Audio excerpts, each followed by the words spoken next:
All right, welcome, ladies and gentlemen. It is November 16th, 2022. My name is Ronald Lin. Welcome to Real Talk with Ronnie. Welcome to our special show today, where we will be talking about the 2024 announcement of President Trump last night from his estate in Mar-a-Lago. And I'll jump right to it, okay? Joining us today to discuss this historic announcement is Miss Angie Wong. She is the president of Legacy PAC. She has been on our show before. She's a good friend, and we are so honored to have her back on our show. Hey, thank you, Ron. I'm so sorry about the technical difficulties earlier, but I'm so happy we could see each other now. It's all I good. love the new set. Everything looks fantastic. Thank you so much, Angie. And then, Angie, it's been a while, right? Yeah.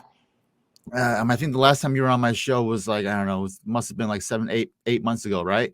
Yeah. At that point, I think you were running, or you were the president of Black PAC, correct? That's correct. So I just formed my new PAC. It's called Legacy PAC. We are here supporting the America First agenda and here to hold the line for President Donald J. Trump, who, as you mentioned, just announced last night. Yeah.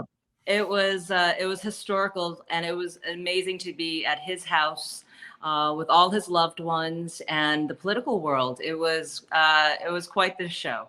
Okay, now before we get to the festivities of last night, which I'm sure that a lot of people are curious about, let's talk about the Legacy PAC. So, is this PAC an offshoot of Black PAC, or is this something new?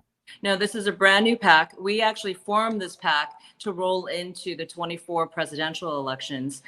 We actually formed it very early on because we were asked to be part of the MAGA bus tour with John Fredericks and Real America Voice. So we within a couple of days we got this PAC going, and we were able to go into all of the East Coast key races for the midterm elections with John Fredericks, and he broadcast it there.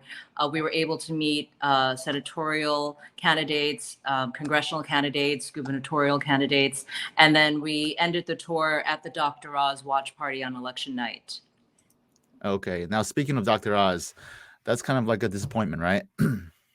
Yeah, it was strange because I was there on the ground. We saw the numbers. We saw the Right. support come out. We saw all of it with our own eyes.